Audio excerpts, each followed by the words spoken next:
Alrighty, so we had the team list. Team list came out, and let's go to the first game here. MC Broncos and Storm.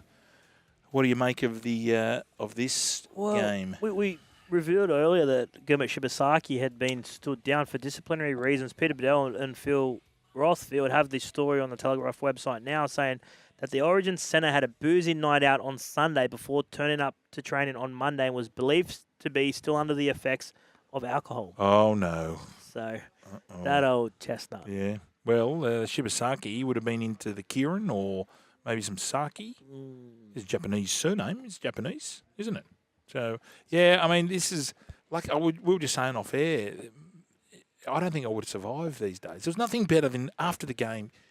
I was talking about this yesterday, having a cold beer. Would you go back to the club? And then you would, yeah, we'd go back to the club. Do that anymore. We used to have Hot Shots. It was a nightclub. Okay. It was called Bananas first, and then Bananas, and then it was called Hot Shots. Okay. And it was awesome. Yeah. Gosh, we had. You just have fun. like free drinks and do whatever you want. No, not free drinks. You had to pay for your drinks, but you got the vouchers. But then you would move on to. Well, you had to pay for your drinks, but you got vouchers. Sorry. You paid, but you got vouchers. So it was a bit like a loyalty card. Okay. So you might buy 20. Oh, yeah. And you'd get 10 free. Gotcha. Part of Gotcha. Oh, what is it? And then you'd end up down to Coogee. Okay. One year, we went down to Coogee and I couldn't get it because there was no cabs and there was no Ubers, obviously, but I couldn't get a cab. And I'm just hanging at the roundabout there at Coogee and I'd had a few and I put my thumb out and it was the great, in a paddy wagon, it was the great Rod Silver, Rocket. Oh, yeah. So Rocket had left. I'd played with him in 95 and he gave me a lift up to the Bourbon, amongst other things, in the back of the paddy wagon. In the paddy, yeah. Didn't drop you at home, gave you a lift to the Bourbon. Yeah, for the Bourbon. Yeah, definitely. And then you turn up on training on Monday and, I just couldn't survive now. But the game has changed and Madge is cracking the whip. So that's what happens if you play up under Madge. Who do you see winning this? Boys, I'll ask you too this, Brooks. You can chime in. I think Melbourne off the back of last week. I feel the same too. Yeah, obviously Jerome Hughes back. Big inclusion for them. They'll be fired up after embarrassing Craig in his milestone game. Yeah, they'd be feeling terrible, Oh, you'd have to. How could you sit in that shed and look him in the eye after that performance? You couldn't. I mean, a lot of people out there saying, they sort of gave up and stuff and they meant to do it. That left edge just got absolutely torched. Murdered. Yeah. I agree. Yeah, and you don't see him lose 2 games in a row very often. Just not like that. Like that's the surprise. Yeah. Like they lost whatever. You can take a loss, right? But not like that. Do you feel, I know I'm putting my Chooks hat on, do you feel Sandon Smith deserves to be at least in the 17? Where do you play him off the bench? I don't know. I thought when because he's unorthodox, he's got to be in there somewhere. They've got that rotate. Like Connor's been starting off the bench at the moment. That's. I know that they're running out of spots, but I thought he was really, really good, Sandon Smith. He's been good. Like so, you'd have to go him or Hugo. You can't get rid of Hugo. You need that long kicking game. So unfortunately, there's probably not a spot for him. Hugo can turn a very ordinary set into a good set with his long kicking game. Brooks, you like Storm. I like Storm. Turi? Storm. Okay. 6 p.m. on Friday. DCE's farewell. DCE's farewell game. That's the Warriors, and the Warriors need to win this as well. I suppose the story here is young Joey Walsh. Yeah, interesting to see Joey Walsh get an opportunity off the bench, how many minutes he plays. Where does he come on and play? You're not taking DCE off in his final game. Obviously, Brooks. 6. Move DCE to 6. Yeah, there's Brooks come off. I'm not sure Joey Walsh is... Can he play some dummy half? He looks quite... I was mentioning it earlier. I saw some footage of him. He looked quite robust. Maybe Robbo has rung Siebes and said, mate, can you put DCE at 6? I just want to see how he goes. Well, you speak to people at Manly anyway, and they feel like Tom Trbojevic runs the attack more than DCE anyway. Yeah. In terms of directing and guiding the side around. Okay. Was that which was a surprise. From your source?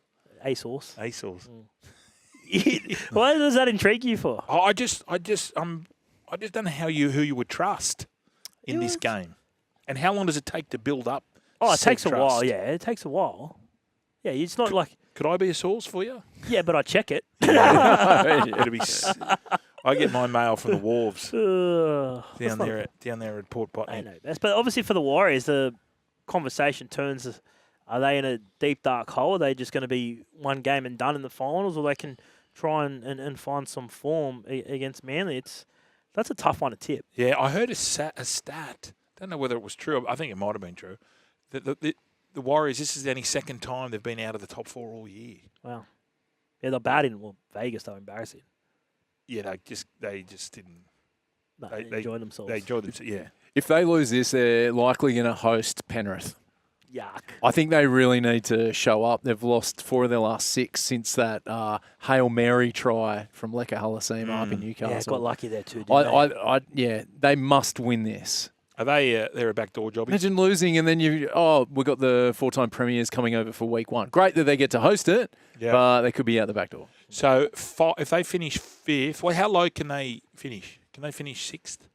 Warriors, Yeah. 6th. That's That's as as low. low as They're they can 6th at the moment. That's as low as they go because Okay. Penrith are 3 points shy of them. Right. Okay. And they could go as high as 4th. Yes. Which gives you the double dipping. This is the quote from Anthony Sebo on Joey Walsh. It will give him an opportunity to play with Ches in the halves. So Okay, there you go. So Luke Brooks. It's a good quote. Well, Brooks to 9. People have been crying out for it. I think he could He be a did good. spend a little bit of time there at the Tigers when they were. That's right. He was coming off the bench at 9. played He some 9. defends okay. Yeah, puts his body in front. Like, it's just for whatever reason, it just sort of hasn't Hasn't worked at either clubs, has it? I mean, he's a first grader. Don't get me wrong, but He's been all right at Manly because he hasn't had to be the main man. no, So He's had- that's his role. that Melbourne game that was a standout Yeah. game. Yeah, when I they- think he's been when they fine. upset And I them. think with Jamal next year, who will direct the team around a fair bit more, will help him out next year probably. Oh, is he your source? Maybe, Any players who are sources? of course. Are they? Yeah, Oh, this is salacious. that's all you're gonna get. How? Okay. Okay. Any retired players? Oh, yes. Any hosts of TV channels? Anyone who hosts a show on TV? Nah. Players. That's weird. Why? I just find that once you retire, I thought I'm getting out of this caper. They love it. Do they? Yeah. They like to be. Well, it's like what. Still involved. This is our gossip, right? Yeah. This is what this is our schoolyard chat. The footy rumours and innuendo. Who's in? Who's out? Who's going anywhere? Yeah. We love it. Okay. Is Is there any stories that you've been given and you've just said it's just too heckos, I can't do it? About a player? Probably, yeah. There's been some around, like, adultery or things like of that respect where I just go, Well, that's no business. that's not my business. What about like coaches And and players having a fisticuff at a certain venue, maybe at the races? I don't know this story. Stand by. Let's do this Friday, 8 p.m. Roosters versus Rabbitohs. How recent was that? During COVID, just after COVID, after we came out of COVID. Wow. Okay. I'll get into that later on. Yeah, we Roosters will. and Rabbitohs. Well, the big story here, Captain Cam's back. Cam Murray, how many minutes he plays off? What about this bench? Imagine this in your salary cap. What is in South Sydney's salary cap? Brandon Smith, Jacob Host, Cody Walker, Cam Murray. Wouldn't they like this squad for? Well, it's probably 20 games. Yeah, it's probably it's definitely been the most strength they've been all year. No Campbell Graham, no Latrell Mitchell, no Junior Totola. I think that's off the top of my head. That's probably all that's missing for them at the moment. So yeah, it is probably their best squad. Jack White and back, best squad they've put on paper, and they're going to come fired up for this one against the Roosters. They've been built. It's been built up. They've spoken about it, and to potentially end the Roosters season, there'd be nothing sweeter for a South Sydney fan. It's going to be 35, 40,000. I hope it doesn't get 40,000. Hopefully it's 30,000 out there. What do you know about the Brandon Smith, Victor Radley, all that drama? Yeah, a couple of weeks. We'll know when it's in court. Okay. Yeah. But there is no, as a player, telling someone that you are starting, is that illegal? Well, I'll give you this analogy, Fletch. You just spoke about my sources and things. I would get mail like that every day. Every day. Yeah. Not for punting purposes. No. But I'd get mail like that every day. So if not for punting purposes, what do you do with it then? Pass it on to me. I write it. Yeah. Yeah. And when you write it, is there any feedback from the coach? Do they ever come, well, who told you that? Oh, 100%. Yeah. Oh, yeah. Where'd you get that from? Yeah. I go, is it wrong? No. Well, leave me alone. Richie, you're spot on there, brother. Richie, you are spot on there. Roosters and Rabbitohs, can you see an upset, boys? I can. Yeah. The Roosters, were outstanding last week, but they've been patchy. But I think the Roosters win. Yep, I agree. And this is AJ on storming the field. Now, he's 3 behind, 2 to tie, 3 to pass the Great Kenya one. I'm expecting people to storm the field. I definitely think it's going to happen, particularly if it is in Sydney. They can't find everyone. No, five large. It's a lot. Well, we had some idiot run on the field last weekend. Where? What game was that? Cogra? Oh, yeah. Yeah. Dragon supporter? Not sure. Great track. Did he make a tackle? No, he ran. Wouldn't have been a Dragons player then. DCE almost tripped him. DCE tried to trip him. Yeah. Yeah. And he made a beeline, outrun the security a little bit. But. This is gonna be great. The Roosters and Rabbitohs. It's always something's going to happen. So interesting about what Matty was talking about, the 1, 2, 3. How did you hear about that with Melbourne? Adam O'Brien told me last week. Okay. And I said, what are you going to do with the Dylan Brown situation? He goes, well, there's a theory that Matty Johns told me 5, 6 years ago or longer, probably when they were both working together at the Storm, and it was a 1, 2, 3 situation. So yeah, he said that's the attack he was going to implement for next season if he was the coach. I really hope Dylan Brown succeeds up there because everyone has been. They need him to. It's club defining. Yeah. They don't have a choice but for that to succeed because of the investment they've put in. There's no getting out of it, and the length and the duration. Yeah, you can't. If that's not a success, they're going to be a bottom 4 side for the next decade. Yeah, it's hard. It's hard to get out of that salary cap vortex, as I like to call it. Saturday, 3 p.m. Your team, boys. The Dragons versus the Panthers. All the stars are back. They're all back. Bad news for the Dragons because Penrith are star-studded again. Yeah, this could get... If the Dragons' defensive efforts are anything to go by the last couple of weeks, this could get ugly very quickly. The game against the Panthers... against the Dogs last week, I was quite impressed with those young Panthers. Good. They were willing. Yeah. How good was...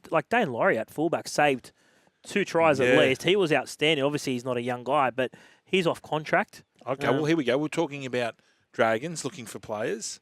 Are you taking a gamble on him, or is it all about the price? He's not a needle mover for mine. All right. Like I tell you'd sign if he's your number 2 fullback, like he is at Penrith. Perfect. Yeah. Perfect squad player that you can slot in for half a dozen games and not worry, knowing he can do a good job. If he's playing 20 plus games for you, that's an issue. Let's go to the Titans and West Tigers on Saturday at 5:30 p.m. Your man Macassini's going to make his debut. Carter Gordon as well. He plays his first game for the Titans. Who did he play for the Wallabies? Carter Gordon. Yeah, he did. So he played for the Wallabies. So he gets an opportunity. Obviously had that neck issue. So he plays back. Wasn't he having leaking spinal fluid? Or was it back? It was a spine. Yeah. So he's come back to play. He's going to play centre. Again, with that jigsaw puzzle there with Kinney at fullback and Brimson at centre as well. But Macassini, 18-year-old, still at school. I've had a chat with him, so that story will be in the Telegraph tomorrow. Oh, good. Good kid? Good kid. Big kid. Big kid. How long has he been at Newington? Ooh, good question. And is the Tigers have put him through, or is it just his scholarship himself? Scholarship through school. Right, so the Tigers just pinched him. Well, the Tigers signed him. I think that last year there was a Robbie Deans met him to go play for. Who does Robbie Deans coach in Japan? I'm not sure who he coaches, but to go play big money. Wow. To go play in Japan. So yeah, he offered him a deal. He speaks about that tomorrow, and the fact that his heart was playing in the NRL in the short term. But he's a kid that if he fulfills his potential, it's going to be Joseph Suaalii all over again in terms of bidding wars and headlines and things like that. Where's he from? Where'd he grow up? He grew up in Orange, I think it was, but then moved to Western Sydney when he was young. And that's when the Tigers got him? Tigers got him, yeah. He played for Campbelltown in that junior system pathway. Then he's been in their pathway since. Yeah. So I think he played Matson ball at Western Suburbs and then fed in, and then obviously he played Union first though. So a lot of these players, we believe, their leagueies first who get, receive a scholarship and play Union. No, he's a legit Union player who played both as a kid, but also loves rugby. So yeah, it'd be no surprise eventually if he does go back. But yeah, really looking forward to seeing him play. And adds intrigue to pretty boring clash otherwise. Yeah. So this kid now you talk about Stafford Toa, who I think's been probably their best player.